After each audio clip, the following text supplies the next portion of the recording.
Heirloom is an interesting concept, and only in the country of India have they bothered to delineate the real definitions by law. In American parlance, here in the North American continent, we generally assume the term heirloom to mean any plant or possibly animal that was in production and broadly popular prior to 50 years ago. In 2010, that means 1960. That would include parts of the Green Revolution and hybrids now. So there's some controversy surrounding the word heirloom. Good, bad, indifferent is probably above my pay grade.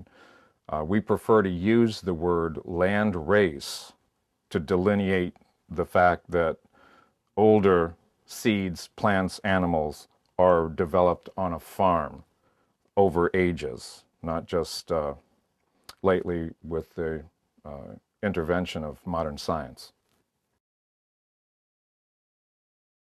Well, we generally use the word around the globe green revolution, but the advent of industrialization coincided around the world at different times, but certainly between, say, the late 1700s and the late 1800s. In that century, you saw tremendous industrial development everywhere, and it seems to be matched hand in hand with scientific advances. And it's not to qualify whether they're good or bad, but the scientific advances of seedsmanship in my field, where you're dealing with grains, where a scientist actually is improving, and I put that in quotes, what had heretofore been only landrace plants.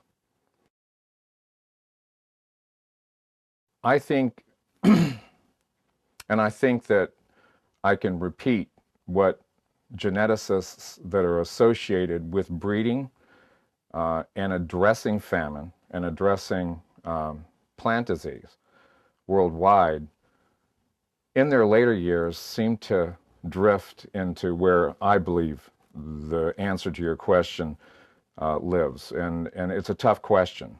So the immediate answer is I think landrace plants are vital and critical to our future. Does that make them better? I'm not so sure the quality assessment's important. Certainly my work with them, I like the foods associated with landrace plants and animals at this point in history better than I like what we've been doing with the Green Revolution and modern scientific breeding. That's a personal opinion. On a scientific and worldwide judgment, I think that you have to take application into the answer. If you're talking about small farming for a local community and small scale distribution, which means radiuses of less than, say, 20 miles, there's no question that landrace plants are far superior, period. And animals too. Better flavor, better nutrition, all this. Not documented in America, but some work in EU, certainly in the UNESCO field, certainly in the Asia. There's been a lot of work on this. But when you speak about commodities and having to feed the world and address famine and global climate change, if you lump all those things in, then the definition of the vigorous and vital nature of landrace plants becomes pretty arcane immediately, because those plants, the landrace plants, are the building blocks for modern foods, period. You can't improve, quote unquote, modern foods without the genetics of the original landrace plants, which were in the public domain through history until relatively recently. Now that's more privatized. It's more the domain of large corporations who are engaged in these massive economies. So when you ask, are they better, it brings this cascade of large concept into such a humble thing as a human improved plant system. So my answer is, on a small scale, there's no question landrace plants are superior. On a large scale, I think the verdict's out.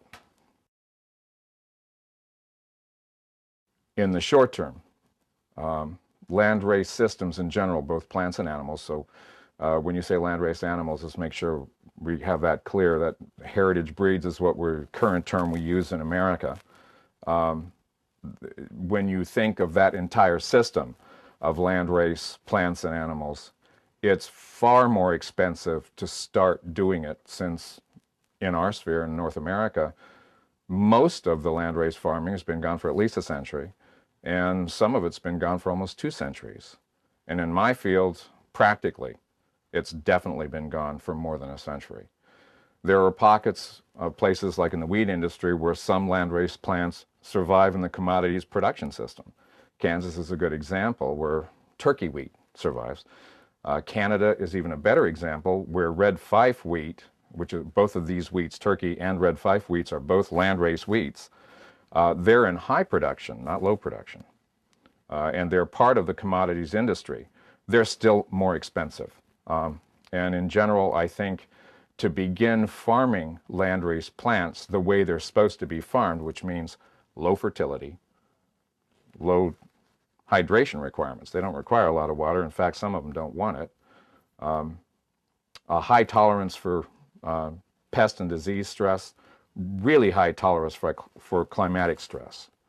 That's how they survived over millennia to become foods that we have in modern times. When you look at those, to begin using them is relatively inexpensive, which is why our NGO systems look at landrace plants when they're thinking about third world agriculture, because it takes nothing to get it grown. Conversely, to apply those same landrace systems to virgin ground, where there hasn't been a culture for landrace systems, is very expensive. You can't go to a seed company and buy reasonably priced seed. You can't find it anywhere. You can get 100 grams in a grain bank somewhere if you're lucky and you understand science, because all those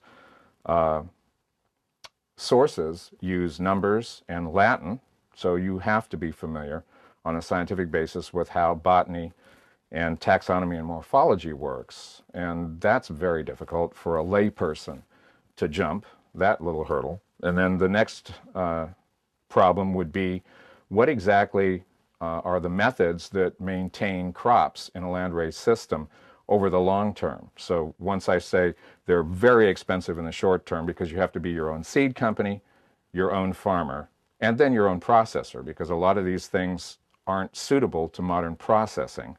Neither are they suitable to modern distribution. Once you cover those problems or challenges and you actually get past them, the expense of the system starts moving down. And in the long term, having native fertility, which means you're bringing nothing onto a farm, having your own seed production, which means you're not having to buy seed, and having your processing distribution being right in your immediate area, cuts all these costs, and they become far less expensive in the long term. But in the modern age, I'd say since 1970, when interest in this really began, there are some good examples, but they're pretty sparse so far. It's coming, and it's coming at exponential speeds. The development's really gratifying to see. As I sit here, I couldn't have probably even discussed this 2 years ago with any credibility, and it's great to see it happening.